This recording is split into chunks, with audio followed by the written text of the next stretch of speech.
5 you need, yeah, you need it. Like the No, because We need 5. change it? Yeah. The markets are the big tickets. What are they wanting to do? Well, that's just about phone system.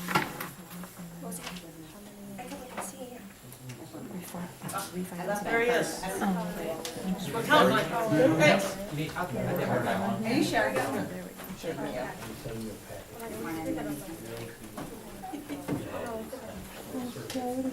Consider it mine, yeah. Thank you.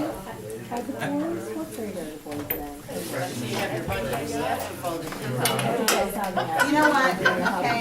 My car was before I was so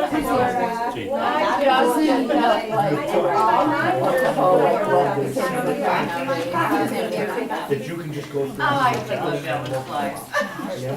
No pen, no button, that's in the folder. Do you have your folder down? It's all there. No, I opened it up in a moment, I took it all out, because I didn't want to carry a heavy, Well, lucky for me, it's all in my. Okay.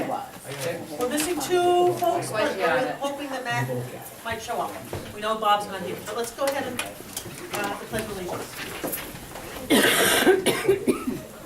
I pledge allegiance to the flag of the United States of America, and to the republic for which it stands, one nation, under God, indivisible, with liberty and justice for all.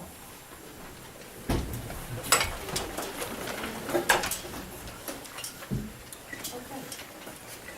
You know, I didn't make a motion to open the meeting. That's all right. Motion to open the meeting? We already opened the motion. Second? Second, all in favor? Aye. Opposed? Okay, moving on to the agenda. Recommend a motion to approve the agenda. Motion. Patty? Second. All in favor? Aye. Opposed? Okay. The first action item we have, we addressed at our last meeting. We learned about the construction of a garden hut and got some very nice, interesting pictures of it and heard all about it over in the Union Pleasant, what do you call it, the green? You call it the green, is that what it is? Living garden? Right by the Living living garden. garden. Yeah, the Living garden. And so I think everybody's had a chance to go over the information. Do people have any further questions about it? Anybody on the board have further questions that we need to answer? No? Okay.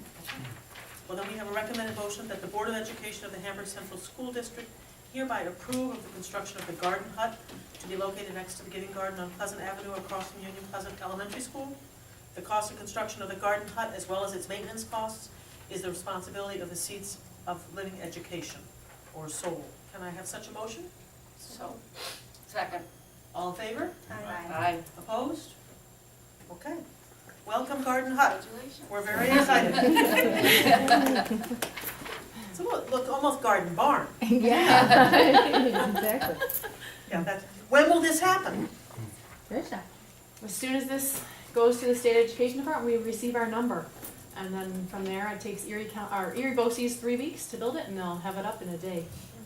So, Wonderful. while they're pending. And you'll let us know so we can see it We roll in? will, we will, we Good. will. And we're gonna have a ribbon cutting, so Have a invite ribbon cutting and everyone hopefully there. some family event in June, which would be a lot of fun. Right.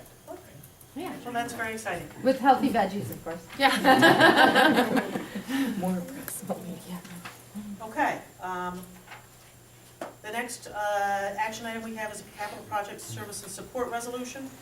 The recommended motion is that the Board of Education of the Hamburg Central School District hereby approve, and then we have quite an elaborate outline here, but I should go on to the resolution part. Is that reasonable? And once you read that, have a motion in a second, I'll have Rick explain just Okay. what it is that we're doing, so you have a clear understanding. It's in my update, but just for a clear understanding. Okay, so now therefore be it resolved that this Board of Education hereby determines that standardization in the purchase or acquisition of telephone equipment and or related instruments and equipment to allow compatibility with systems that are supported and serviced by Erie BOCES under the terms of the VoIP COSER, so that any new or replacement telephone equipment being installed within any district location or building can be fully integrated and coordinated with Erie BOCES is appropriate for the reasons specified in this resolution, and directs that any bid specification and or request for proposals shall require all responses thereto must conform to the terms of this resolution. So going back, I would like to have a recommended motion that we approve of this resolution. Motion? Motion? A second? Second. Rick, if you would? Shorter than these multiple paragraphs, it basically is setting us up for long-range planning for any servicing on our new phone system that will be carried out through our capital project, is that service be serviced by BOCES, so we get 8 back on it. That's really the short version. And that the phone system therefore be compatible or be purchased through BOCES? It will Compatible actually, with that it will be, the company, the construction firm that actually carries out that through the bid process will have to conform to BOCES standards. So we'll be purchasing our hardware through the capital project, but this is then for the service agreement that would then service our phones for multiple years thereafter. Okay. Questions from anybody on the board? No? Can we go ahead and vote on that motion? All in favor? Aye. Aye. Opposed?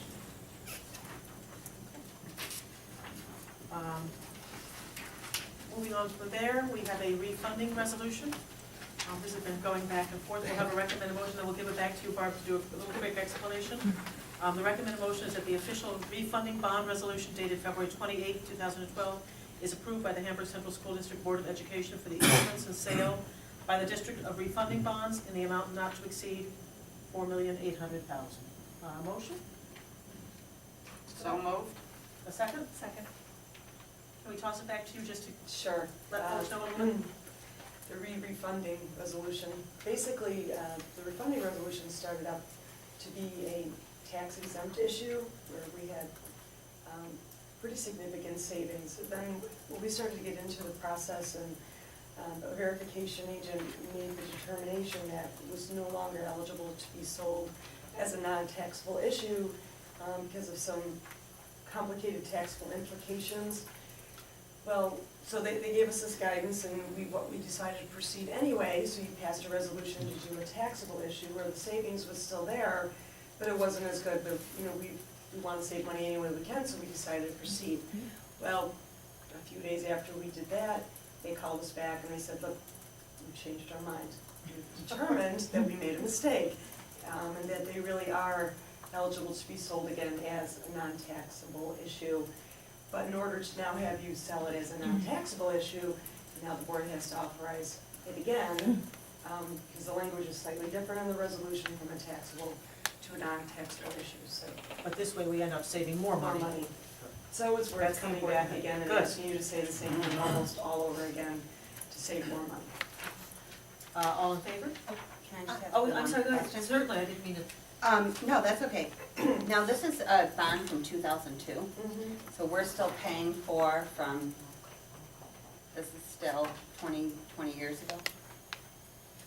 There are, it's 5 years left to pay in, it's 4 or 5 Okay. years, so we're just refunding Just the little asking how tail. much, yeah, okay. So that's, we would have had to pay, we didn't extend the life of the borrowing at all, we're just refunding actually the amount of time that was left.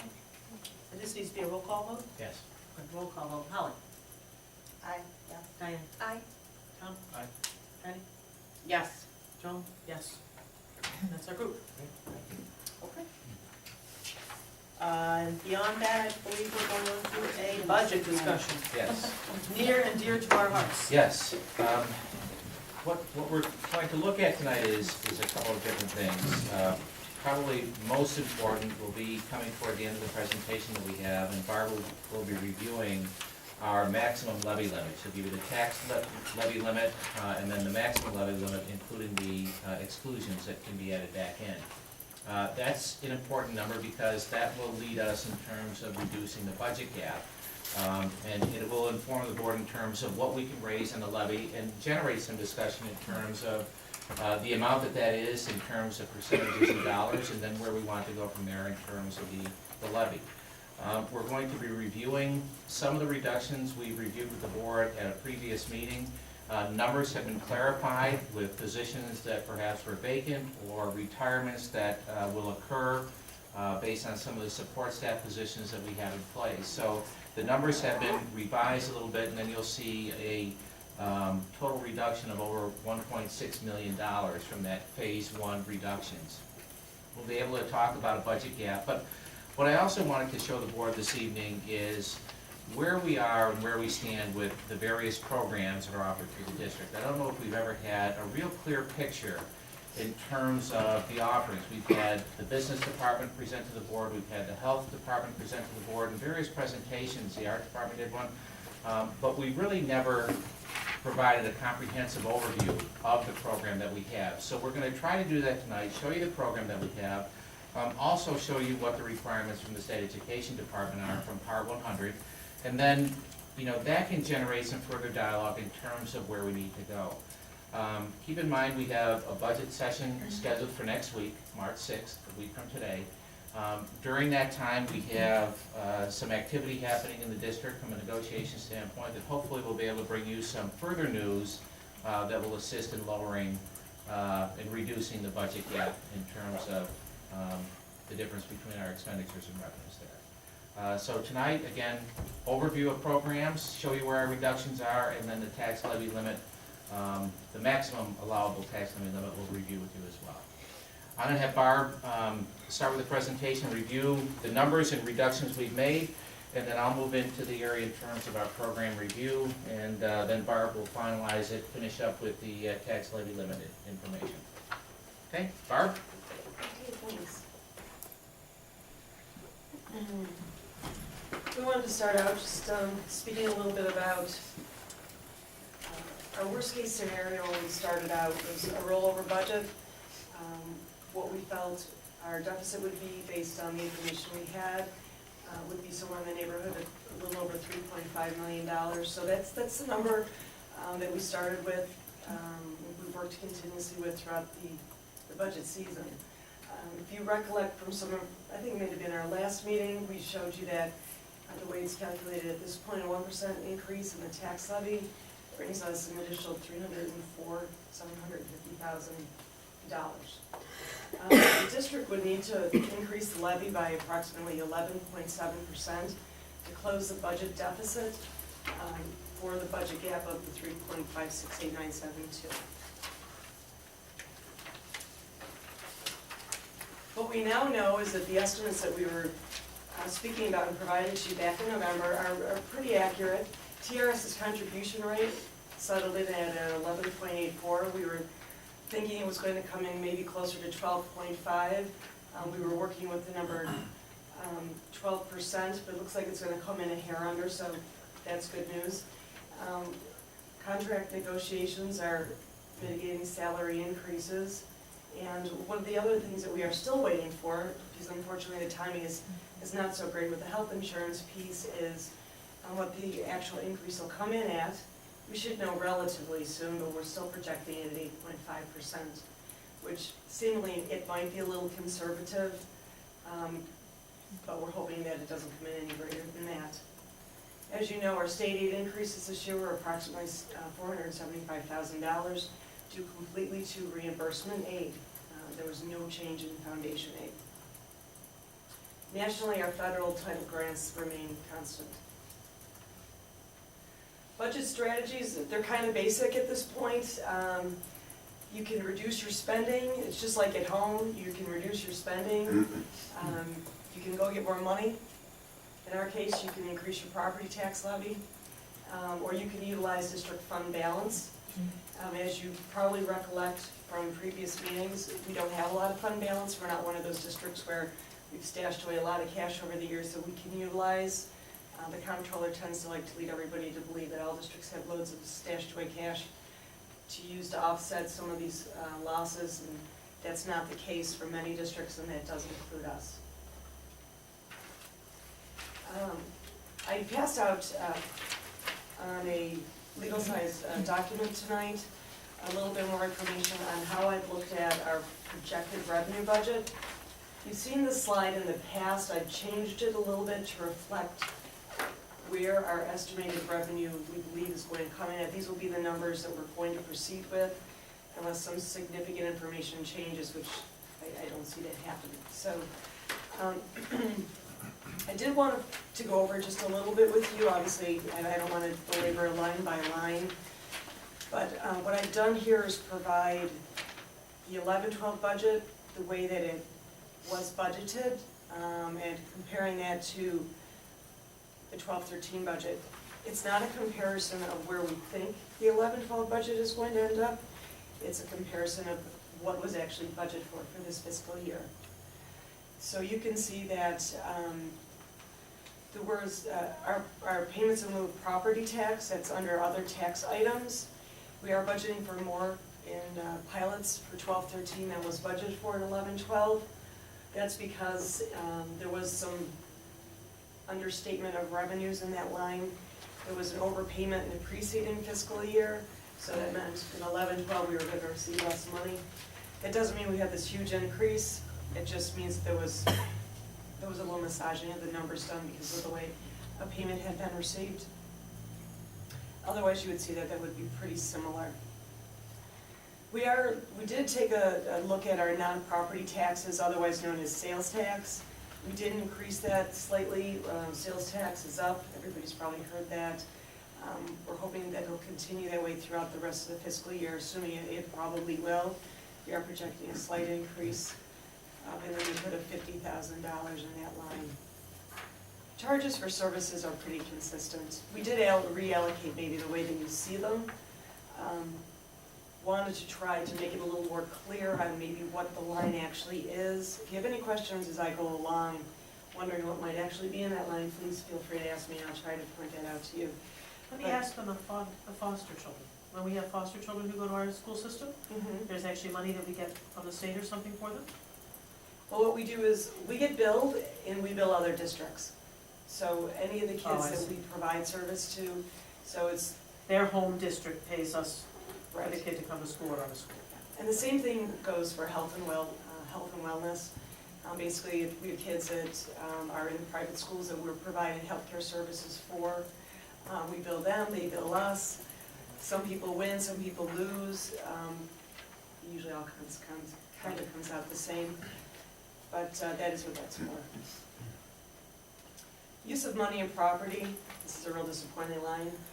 We are not going to get our $31,000 that we had hoped for as in 2401, which is interest and earnings.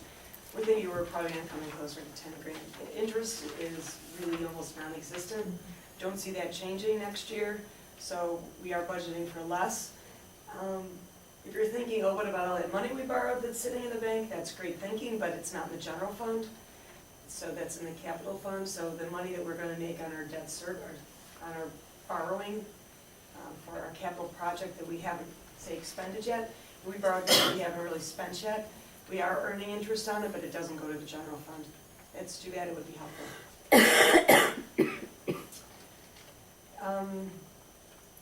Miscellaneous, you'll see another decrease there.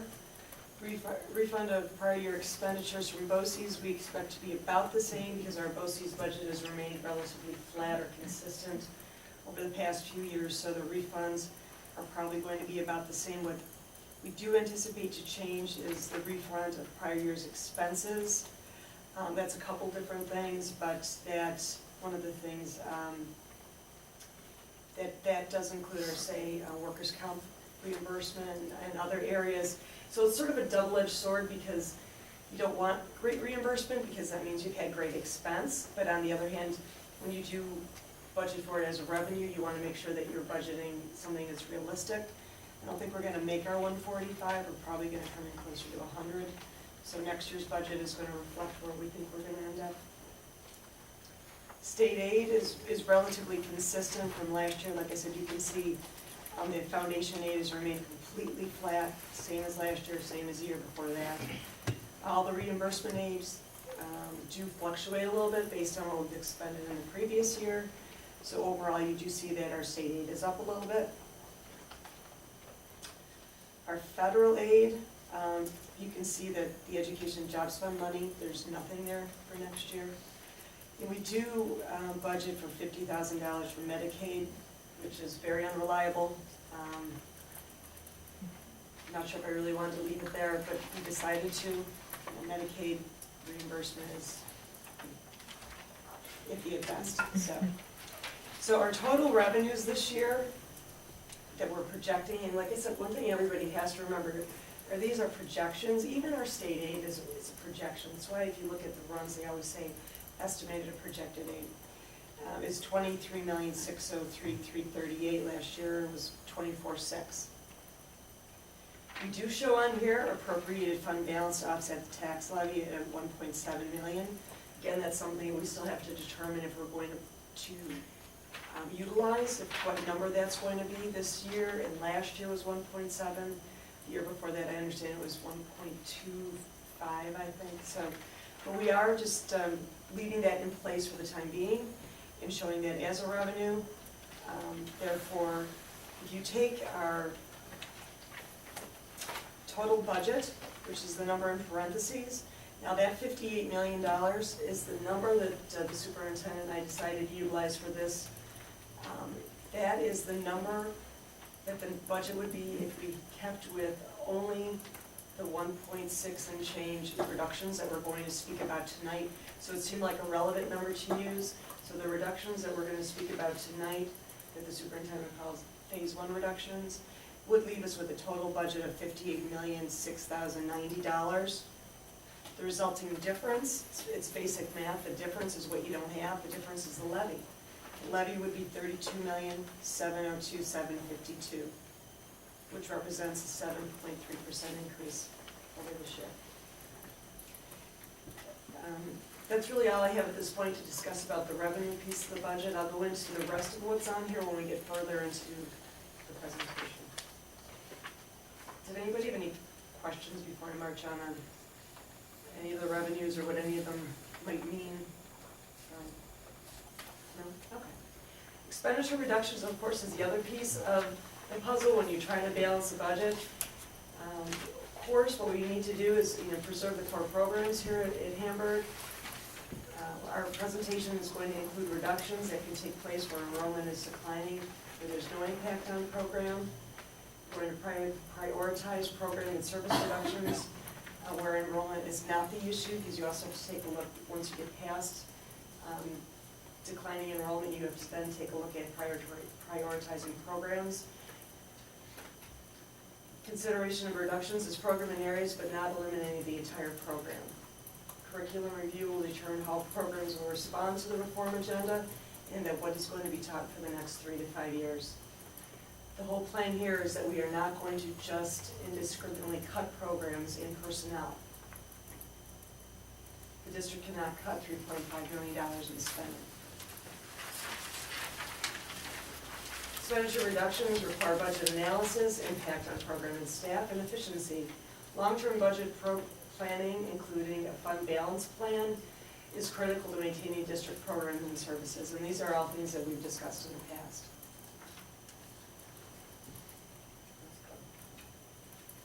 Assumptions that we have regarding the current program budget. We've discussed these items too, so I won't spend too much time on the slide. State aid increase of approximately $475,000. Our aid formulas for the expense-driven costs remain the same. That is one thing that we haven't really talked about a lot, but aid formulas, they can change aid formulas for any of the aid. And at this point, and it seems pretty clear that they're not going to change them, but they're going to keep consistent the way that they derive the expense-driven or the reimbursement aids. Education jobs fund money, that's gone, 1.168, that's a huge hole in our budget. I should have updated this, the sales tax revenue remains the same. That's not true, we did up at $50,000.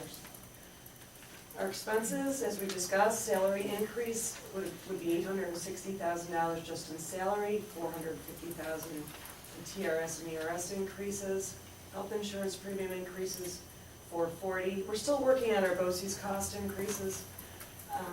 BOCES decided to implement new software this year in order to be more efficient, and it's not working real well. They're having their own frustrations with it, so we still don't have the BOCES budget completely put together because they're having software problems. Special ed increases, we're looking at an increase in the neighborhood of $134,000. These slides, again, I think you've seen, we tried to put together in sort of a matrix of the different areas that we have looked at and the estimated reduction. So these are 3 areas in BOCES, although they're not a lot of money. There are certainly areas we think we can reduce without impacting the way we do business. Again, 3 more areas of BOCES that we're going to make a reduction in. We really don't utilize the printing service. The behavior management consultant, with Colleen's direction, she feels as though that we can still utilize this individual, but perhaps reduce the service to 0.5. The next group of slides, the matrix, reflect actual staff reductions. The idea here is to try to ensure that we look at all areas, not just teaching staff. So these areas on this first slide represent buildings and grounds reductions, 2 FTE cleaning, 1 FTE labor, 1 FTE maintenance mechanic. So we might end up switching around the way this actually works out, depending upon the way seniority and people bumping back really affects their position. But these are generally the areas and the amounts that we anticipate to reduce and to see savings in. The same holds true here. Now we're going to move into staffing, classroom teachers, elementary, 10 FTE, $550,000. Remember that this does include not only payroll, but that we factored in benefits into these numbers. Middle school, 3 FTE, $165,000. High school, 5 FTE, $275,000. Now moving into teacher aide and clerical, 4 FTE for $80,000. There's a little bit of shifting with reduction in certain buildings, but the overall FTE would be, we believe, 4. Clerical is a district-wide total FTE of 6 for $210,000 realized savings. Central office, looking at potentially a title change for the position of the assistant superintendent to perhaps a director position. If in fact it does take place with the sharing of the position potentially with another district, we think we may save around $50,000. Still unknown, as the superintendent's indicated, the impact of the estimated retirements. There are still continuing negotiations and talks with the district and the HTA trying to work out something. Bond refunding is showing a $25,000 savings. That's kind of conservative. We're hoping that we're going to realize something more in the neighborhood of $39,000 to $40,000 savings this fiscal year, and the same every other year for the next 4 years after this year. But we always try to project conservatively. We won't know until we price. Athletics, with a total overall reduction of 10% in the budget, would give us an estimated savings of $45,000. Central office, the photographer position, that would be a $35,000 savings. Looking at reduction in extracurricular activities between the middle school and high school at $20,000. Special education, district-wide 1 FTE. Again, there's the same number we use for all of our teaching staff, 55,000. We are working with our transportation companies to derive the cost savings of all of our late runs, the 5:30 late run. We don't have numbers for that yet, but we are working on it. So this slide basically just takes all the preceding slides, puts them into a total slide by building area, total number of teacher reductions and or support staff reductions, if there are any, or on the bottom right below, total is other, if it was not related particularly to people, but other areas. So if you, all of those reductions total the 1.684,150 that we're talking about, that's the number that I used to reduce the rollover budget to get to the number that's on the revenue budget that I provided to you, giving us the total budget amount of $58,006,090.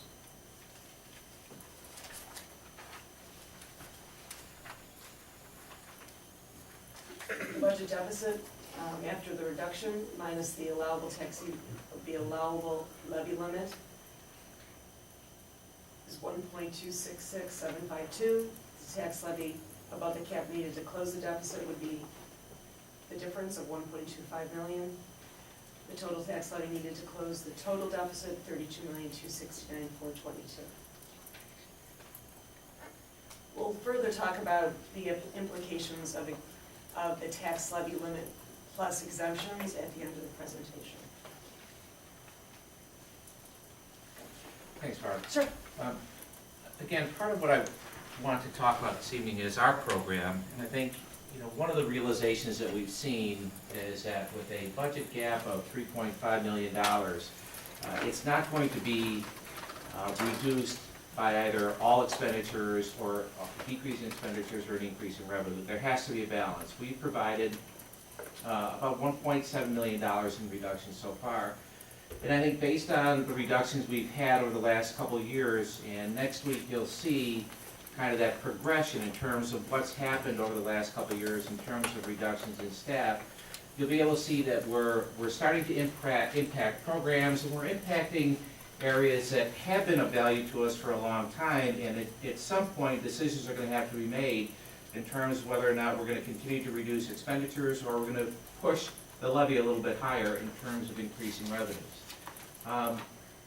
These are the areas that I put together in terms of what we value as a community, as a district, and it kind of a generalization of issues here, but we do have high expectations. We are producing excellent results at all levels.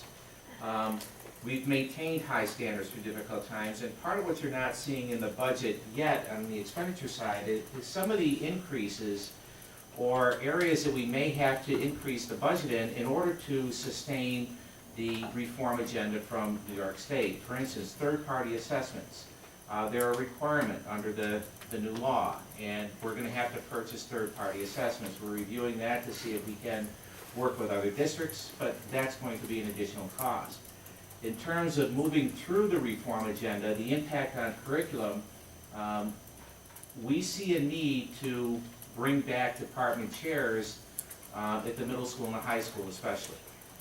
They need to be able to work through the curriculum issues with staff in each department, so that is going to be an additional cost as well. So there are some issues pushing us to increase budget items. It's not always going to be a decrease in the budget, and that's why you're going to see some of the numbers fluctuate as we move through this process.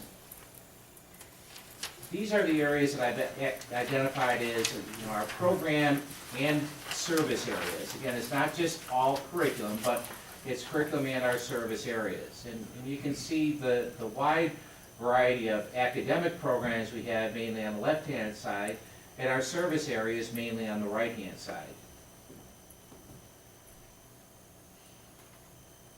CIA is curriculum instruction and assessment. It's not a covert operation.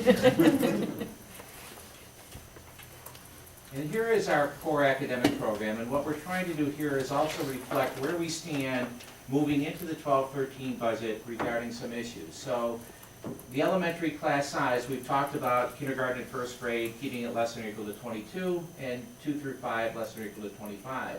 We're pushing our secondary courses to remain below 30. A continuation of our advanced placement courses, continuation of the accelerated classes at the middle school. Again, LOAD, we offer Latin, Spanish, and French, a continuation of those areas. English as a second language has to be, that's a mandated program for us. Keep in mind, we're under the second year of our balanced literacy program and our writing program. We have elementary science kits we purchase every year at the elementary level for their science curriculum. Textbooks and consumables, the consumables continue to grow. Those are the pieces that we have to, whether it's art, whether you're looking at science, etc. There are certain items that we need to replace on an annual basis. The equipment and supplies, we need to update and replace those areas. Teacher aides in both, mainly the special education program, but we do have some general education and computer aids. And the DEAR is the Drop Everything and Read program that we sustain at our schools as well. I'm looking at trying to get some specific information, and just again to give you the breadth and depth of some of our programs. You can see what we have in the special classes. Now the upper part there is our self-contained classes, 6 to 1 plus 1, 12 to 1 plus 1, and 15 to 1 plus 1. We offer resource room, consultant teaching, both direct and indirect instruction, and integrated co-teaching in K through 5. You're going to see the integrated co-teaching K through 5, the consultant teacher in the 6 through 12 areas. We offer speech, hearing, and vision as special education services. We have private school placements. Those were explained particularly in lieu of transportation, where we're transporting students to private locations, and the tuition that's involved with those. Our BOCES services, and students involved with BOCES programs.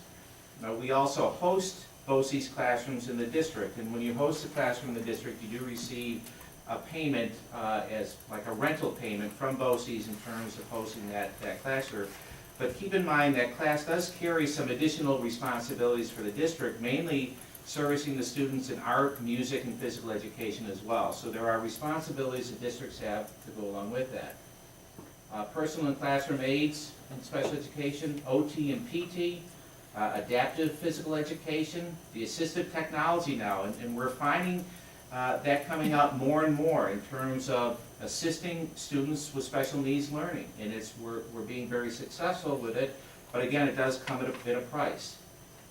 Counseling services, our IEP Direct, that's the individual education plan for special needs students, our Committee on Special Education meetings, and also Medicaid. So a very comprehensive system. We provide the continuum of services here in the district, and from the results we've seen, we provide a very, very good program at all levels. Looking at some of the specific areas when you get into it, and we've talked about art before, but just to break it down, where we have the elementary schools, approximately 1 day per week, 40 to 45 minutes. At the middle school, it's 10 weeks per grade level, so it's a total middle school art program of 30 weeks.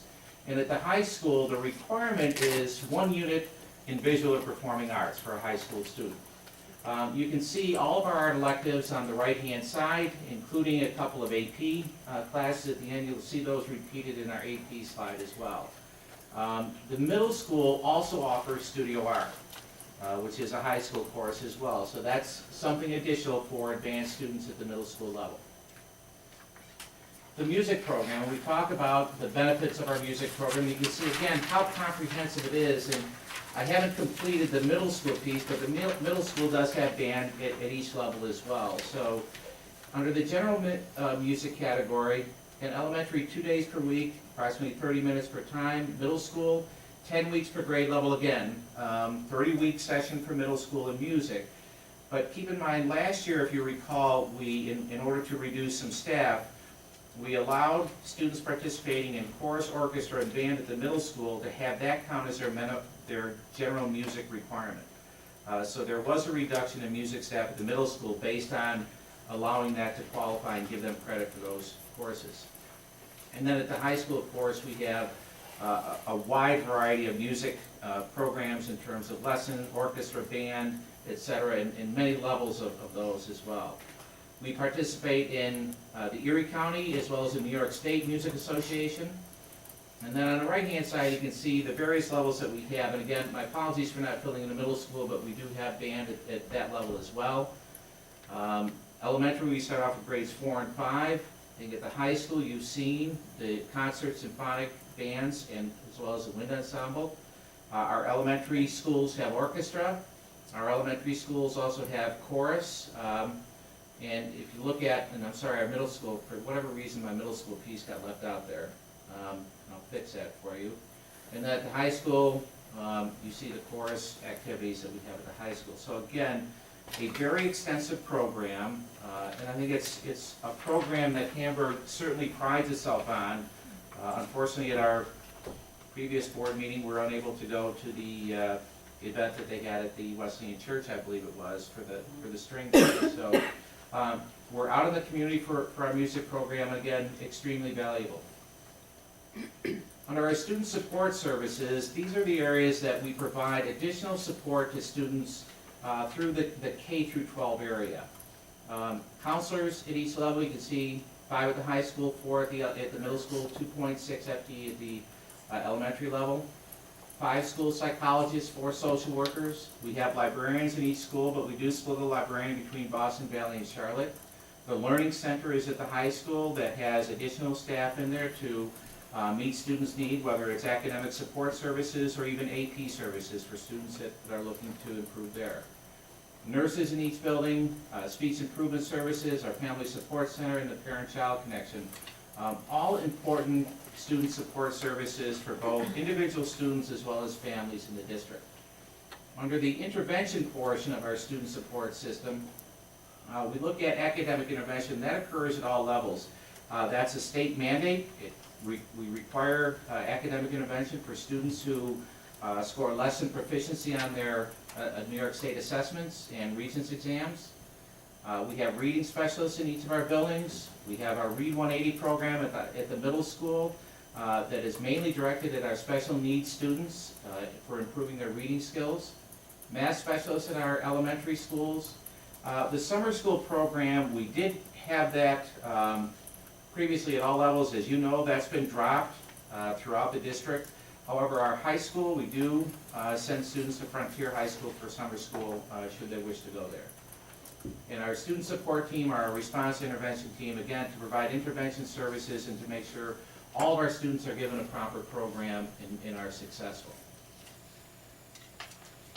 Getting into our high school, I've tried to take a look at all areas of the high school where we have electives. And you can see some of the areas will have more electives than others. One of the reasons for that is because of Regents requirements. So some of our areas, such as ELA, is going to be taken up with a lot of Regents requirements in social studies, whereas you see the business has more electives in it for itself. So as you go through there, you can see, again, a significant number of electives, a significant number of opportunities for all of our students.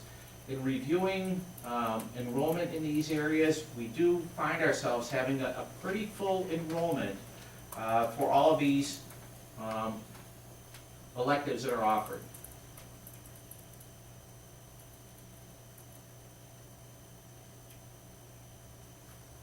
These are the AP courses that are offered. Stats, Calculus, A, B, and BC, Studio Art, Art History, ELA 11 and 12, Spanish, Biology, Chemistry, Physics, European History, US History, and World History. All great opportunities for kids. Again, good participation. In some cases, very, very good participation. Classes are always full. In other cases, it's going to be in the 20 to 25 range. We have music theory too, don't we? I don't know if I had AP Music Theory this year or not. Maybe not this year, maybe it's every other year. Is it every other year? Depends on the enrollment. Yeah. I'll check on that and see if we do have that. Yes. I did not see that listed this year. Health and physical education. Again, we had our health program give you an overview of their program at our last board meeting. But again, I wanted to show you just where we are in terms of the requirements. And again, health is a requirement at the elementary levels. Not always taught by a health teacher, but I think you saw the value in terms of a health teacher at the elementary level for us. Middle school, we provide health 10 weeks in both grades 6 and 7. At the high school, you see the health 20 weeks for grades 9 and 10. The life skills program, again, is a board requirement. That's a 20-week program. And then we have electives of stress management and nutrition, both 20-week electives for the health program. Steve, the Yes. 9 and 10, is it 10 weeks in each, or is it 20 weeks in each? Typical 20 weeks at one or At the one other or the level. other, 9 or Yes. 10. Yes, So 20 weeks total, yes, and we don't offer it at all in eighth, right? Just Right. because. Correct. Not now. yep. We did, but I think. That was an area that was reduced through the budget reductions last year to this year. Under PE, you see the various elements there, approximately two times per week at 30 minutes each time for K through 3, 45 minutes 2 times per week at the intermediate level, 1 period every other day at the high school and middle school level, and then at the high school we also have electives of the lifeguard, personal performance, and goal sports. So again, very comprehensive program. Many of the districts support similar programs at the PE level. Our athletics, just to let you know, just 18 modified sports, 15 JV sports, and 28 varsity sports that are offered to our students. We have a director of health, PE, and athletics. Through our contests and practices, we offer athletic care trainers. We have transportation costs and official costs that go along with that athletics budget as well. When you continue on, equipment is, again, updating equipment every year on an annual basis. I know many teams participate in the purchase of their own uniforms, but there are other equipment issues as well, particularly with some of the sports like football. We have our wellness center. Wellness center the equipment there was through a grant. And we continue to utilize the wellness center on a daily basis. Timekeeper scores supervision at our athletic contests, and then we have intramurals at the elementary and middle school level. I believe we also have them at the high school level, right? A few things at the high school level as well. Technology, just to take a look at this is our technology system that we have, not technology program or curriculum in the schools. As you know, last year, through the reduction of our director of technology, we combined human resources and technology. So we have an assistant superintendent of HR and technology. It's a 1.0. It's really not a 1.0 FTE for technology, but that's the position. Our kind of technicians or specialists, the decision specialists, we have one person there, support specialists 2, and we have 1 microcomputer repair technicians. And then throughout our buildings, we have 9 computer aides who assist in the computer labs. That is extremely low staffing from a technology standpoint for a school district. Under the contractual areas, and these are the areas that we purchase mainly through BOCES in terms of operating our system. So the eSchool system is our student management system. That provides all student data, assessment data, attendance data, et cetera. It keeps all of our information on students there. The finance system, the WinCap finance system, is what Barb uses to maintain budget, do state aid, et cetera. And the CapPro piece under that is for capital projects. We also have IEP Direct. That's Individualized Education Plan. That's a system that allows us to write IEPs for students and keep those electronically. We also have Counseling Direct and Medicaid Direct, and spell that. Medicaid Direct as well. Continuing on with contractual on the right-hand side, we did talk briefly about the Read 180 program. That's at the middle school. Global Connect is our communication system that's district-wide now. Lotus Notes is our email system that we have. School Wires is our website. We have the data warehouse through BOCES that provides us and allows us to look at student achievement data and use that for our school improvement plans. ASOP is our substitute calling system. That's an automated calling system for subs that teachers and other staff can call into and have a substitute there. Applicant Tracker is, again, a program through BOCES that allows candidates to apply online for positions that are vacant in the district. And again, through our instructional program, various hardware and software areas that occur in our instructional program. So again, you can see a very comprehensive area in technology, and one of the areas that you're going to see grow in the future is our portable devices, and you're going to see an area under software in particular where our apps are going to grow in terms of the expenditures. And that's something we're seeing with our special needs student, but we also expect that to grow throughout the district as we start to improve our technology. Extracurricular activities, again, intramurals at middle school, elementary school, and at the high school. We also have clubs at each level. So additional activities for students. For intramurals, we do have a late bus for students at the elementary level as well.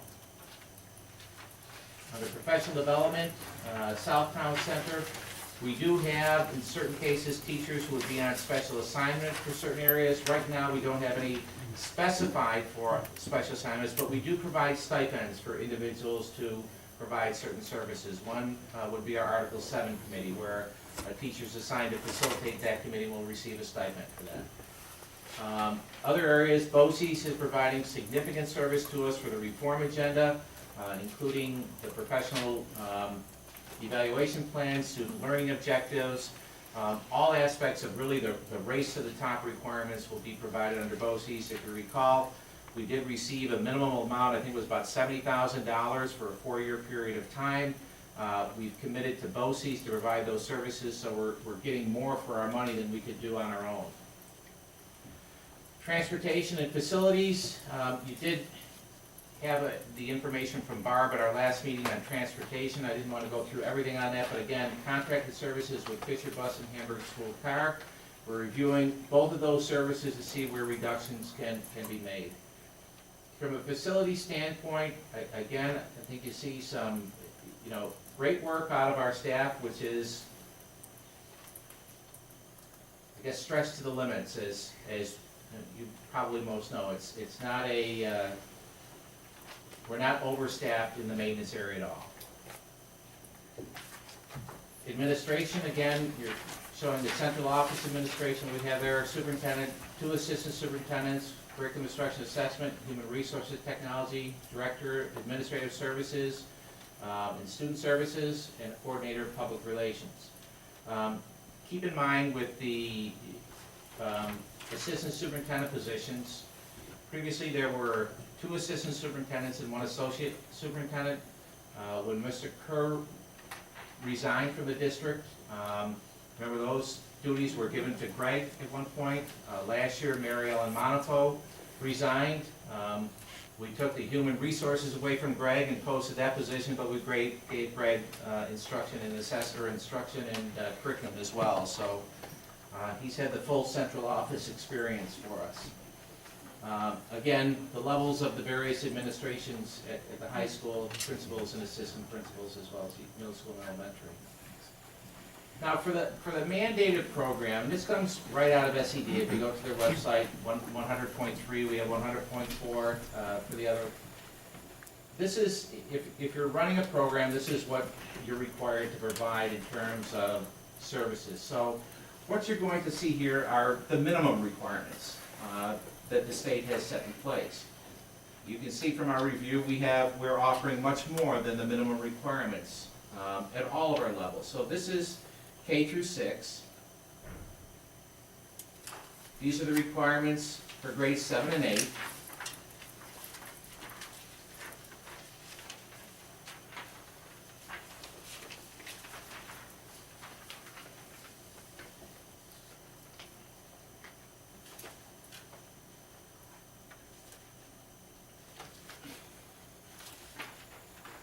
And here are the requirements for the high school diploma.